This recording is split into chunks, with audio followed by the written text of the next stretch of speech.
First story is titled, Am I the a-hole for not letting them plan a birth in my tub? I, 28 male, own my own place and suffer extreme pain in my back and my right leg. I bought and had installed essentially jacuzzi in my master bedroom as a tool to help relax and use it regularly. My brother and his wife were pregnant and asked if they could use it because they wanted to do a water birth. No idea if that's what it's called, but they have no bathtub in their place and asked to use my jacuzzi, saying they'll clean it out. To be honest, I know it's the miracle of life, but it makes me so uncomfortable to think of birth in my relaxation tub. I told them absolutely not, and they were furious, saying that it's selfish to deny her this. She went into labor yesterday, and they called to ask if they could come over and use it, and I told them again, no, and turned my ringer off. She gave birth at the hospital and demanded I need to pay half the bill that she'll get, but I just told them to screw off. They're now both calling me the a-hole, and so are our parents who live over the other end of the country. Am I the a-hole? Now for the top judgment. Did you make half the baby? No? Then there's no reason for you to pay half the bill. Some people. Not the a-hole. Nobody's entitled to your things, not even when pregnant or giving birth. I wish I could upvote this more than once. And the jets are impossible to clean. I have given birth. It's messy. And good for you for not allowing them to use your tub with jets. Ew. It really kills the relaxation vibe when blood, feces, amniotic fluid, and assorted after-birth particles congeal in your pipes. Not the a-hole. The miracle of life is a miracle, but it's also not at all sanitary.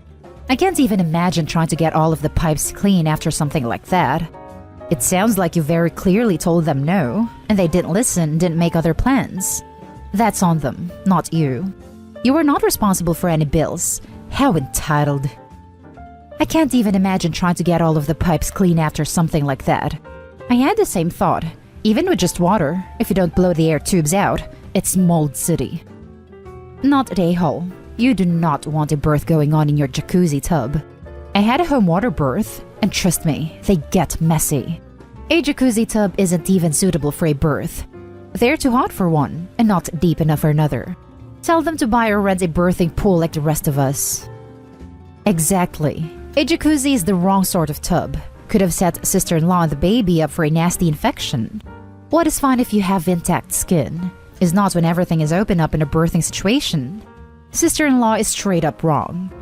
And this doesn't even get into OP not wanting to contaminate her tub with that much blood and bodily fluids. Not the a-hole, and wow. Now for the next story. Am I the a-hole for not getting over my sister-in-law calling child services? There's a lot of details I could go into, but I'll try to keep it brief. I, 34 female, cut my sister-in-law, 34 female, out of my life and my kid's life after she called Child Protective Services on me and my husband, 35 male. She made certain accusations against my husband and I, and told them that my house was gross. None of it was true, and DCFS went on their merry way after briefly investigating us. She admitted calling. She didn't even apologize, and said she'd made the right call. I told her she should have at least asked us why our baby was so small, for example, but she said we would have just lied to her because we had previously lied about my oldest child being conceived before we were married. I told her I never wanted to talk to her again, and that she was never going to see my kids again. My husband's family all told her she made a bad call to not at least ask us, or even them if she thought we'd lie about the things she claims she noticed. Sister-in-law doubled down, and the whole family wrote it off as her just needing to cause a drama, unfortunately at our expense. I haven't talked to her since. She asked me to coffee a few times over the years, and I said no. My husband mostly stayed no contact with her as well, but did get lunch with her once, during which she defended herself and told him how dramatic and ridiculous I was being. Husband, kids, and I moved across the country, and it hasn't really come up in like 6 years.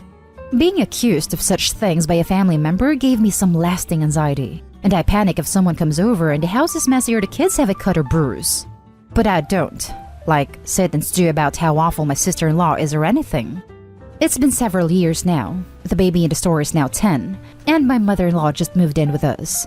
She video chats with my sister-in-law, and I requested that she keep the video chats to her own bedroom, and not carry her phone around the house, give sister-in-law our address, or pull my children into the calls to say hello.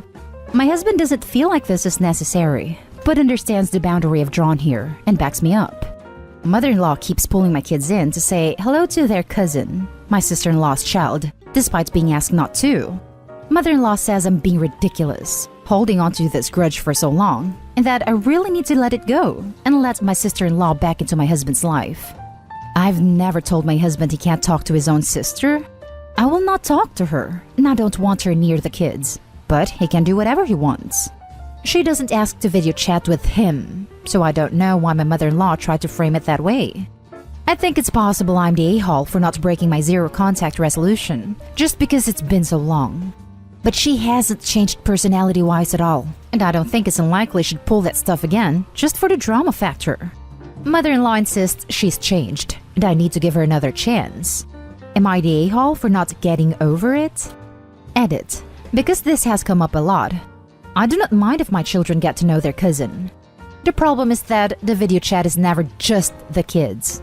My sister-in-law is always there, facilitating the interaction because her kid is 5 and just as likely to hang up or drop the phone in the toilet as she is likely to chat.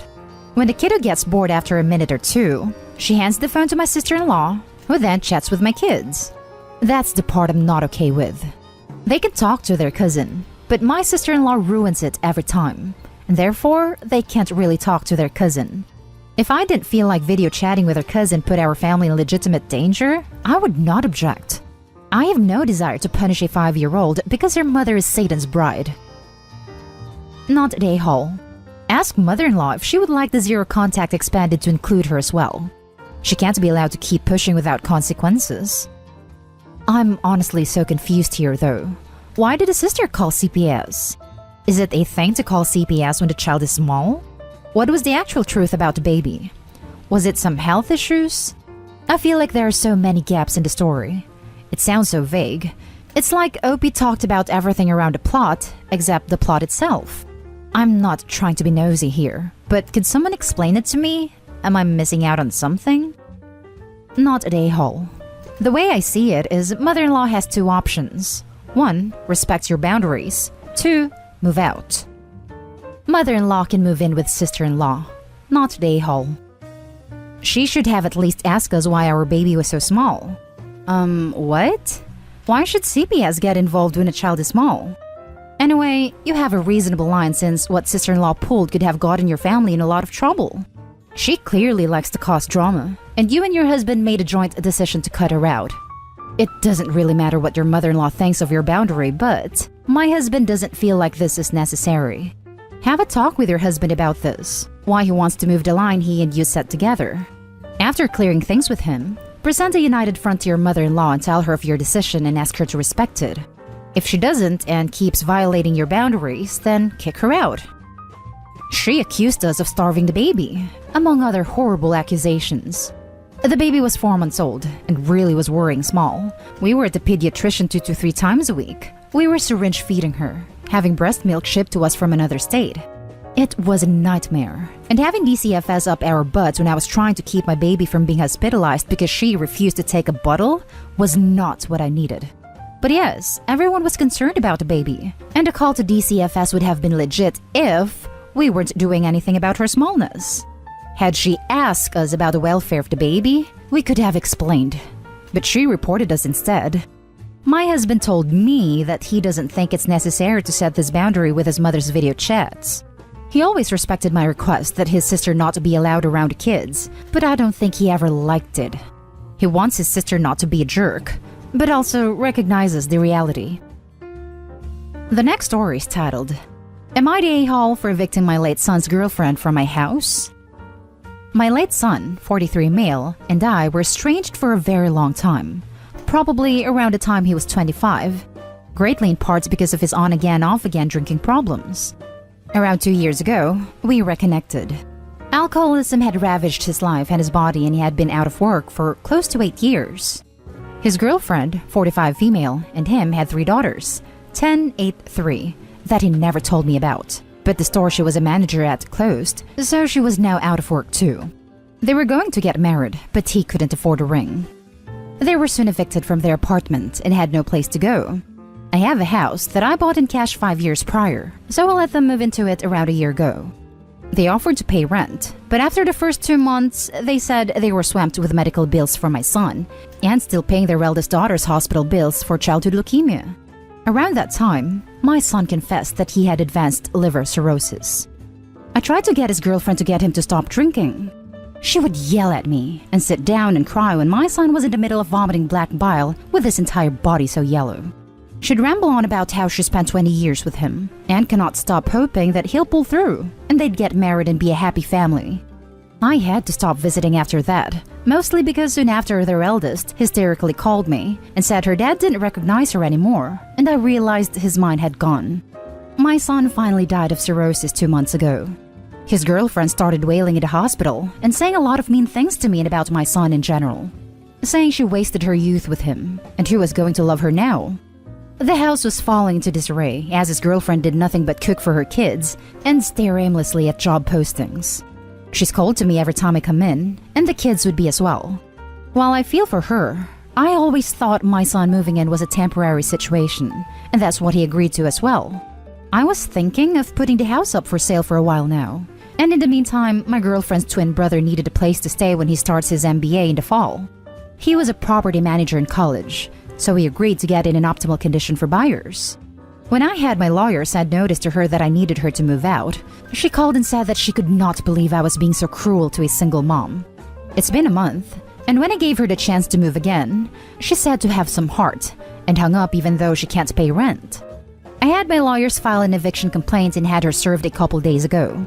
She called me screeching about how I was a bastard for trying to make room for my girlfriend's twin and sobbed, saying where would she go with 2 evictions on her record? Am I the a-hole? She's 45 years old and not my responsibility. Now for the top comments. This is a rough situation. And first, I am sorry for your loss. His girlfriend started wailing in the hospital and saying a lot of mean things to me and about my son in general, saying she wasted her youth with him and who was going to love her now. She chose to stay with your son for 20 years knowing he was an alcoholic. She knowingly put herself into this situation by not seeking help or leaving during that time. I think this really sucks, but mostly for your granddaughters. It doesn't seem like you even acknowledge them as part of your family, referring to them as her kids. They are your son's kids too. I'm going to go with everyone sucks here. It's horrible your son died and left your grandkids without a father. It sucks that his girlfriend is struggling to care for them and is being rude and obnoxious instead of being proactive. And it sucks that you, after writing your son off years ago, are not able to realize you have an opportunity to help your family still, because you don't acknowledge them because of issues their father had. Everyone sucks here seems like the most reasonable answer here. It sounds like the son and girlfriend were dodging responsibility, covering up and making excuses for a long time, meanwhile letting their kids grow up in a household with a severe alcoholic. I've seen what addicts can do to children, and I also know that you can't force an addict into treatment until they want to go, as one other commenter said. Still, I fault OP for being so callous and detached after his son passed, and for leaving the kids in such a situation. I mean, his oldest granddaughter called freaking out that her father couldn't even recognize her, and OP's response was to quit visiting.